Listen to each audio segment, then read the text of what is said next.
All right, here we go. Hello, Achalasians. My name is Justin. I was diagnosed with good old achalasia in September of 2010, which was initially, first day talking, thought to be a hiatal hernia. After I was seen by a thoracic specialist, they had determined that it was esophageal achalasia, and shortly thereafter, I had my first Heller myotomy surgery in December of 2010. It was a very tough time, a very tough go. Very stressful time for me.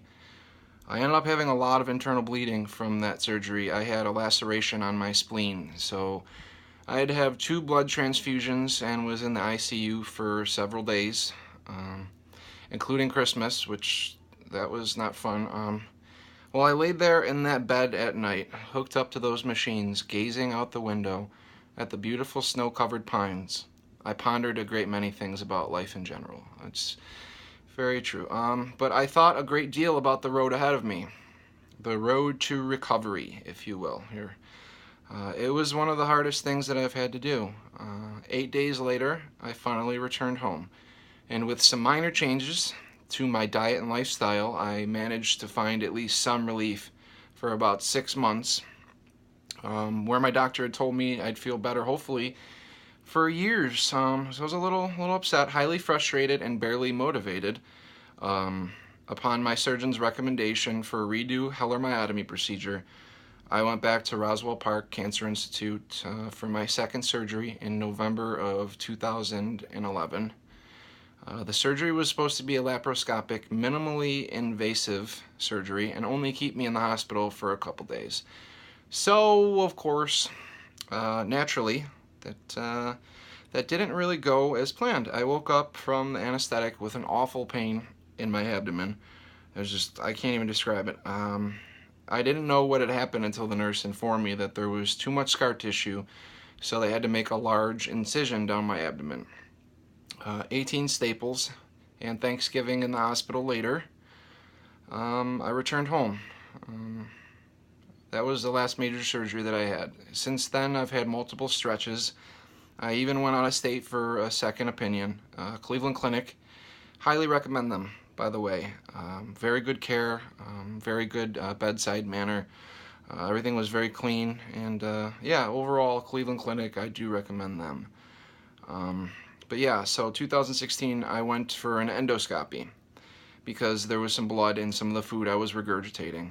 I was struggling all the way up until 2016, just awful quality of life, just absolutely awful. No one should have to go through that. That's a big reason behind the video. So another awful experience, but it was the one that I'm most thankful for. I found out that I had ulcers in my esophagus, and with the prior surgeries and stretches that I had already had, I had a tough choice to make. It was either esophagectomy, I was told, which is the removal of the esophagus, or at least a large part of it, to try to fight somehow and to basically create my own path.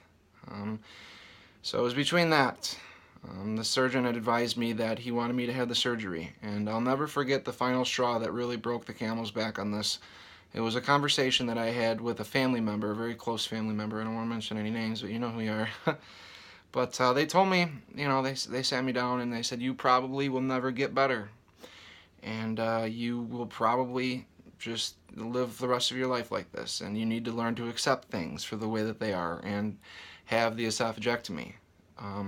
To me, it felt like waving the white flag. I'm not going to lie, it did. It felt like I was quitting to have the esophagectomy. But it just didn't feel right.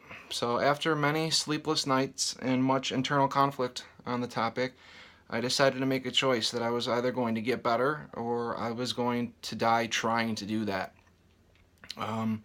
So I started to take the time like never really before to learn myself, learn my body, my mind, my soul. I don't know if anyone out there besides myself is very deeply rooted in spirituality, but it helped a lot. I had to be my own advocate, which that's the number one thing. If someone asked me, like what is one thing that you could tell me about achalasia, I'd say be your own advocate. Do your own research. There's no cookie cutter path, really. There's just not everyone is the same, especially with this. So you just got to know yourself. It's really an individual, basis for what you really need here. So I just was not happy with that. So yeah, I decided to make the tough choice that I was just going to keep pushing. And the generalized care that I received through the hospitals was not enough. So I found that with this complicated disease, that a lot of the problems I was experiencing were due to stress and anxiety.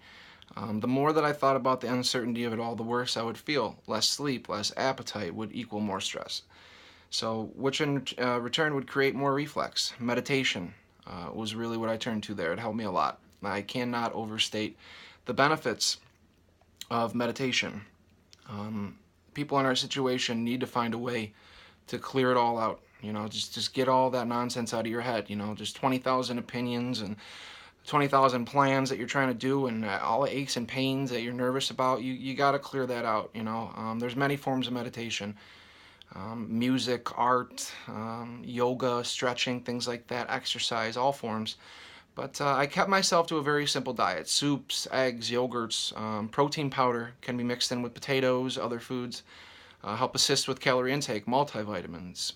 B12 helped a lot with natural energy. I know a lot of people are getting recommendations right now from doctors that they're not supposed to drink coffee. So if you're in that boat, try B12.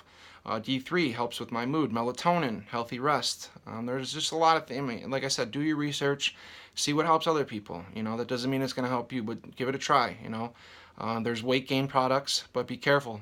Some of them contain large amounts of sugar, and a lot of it's BS. So, but slowly but surely, I started to change for the better.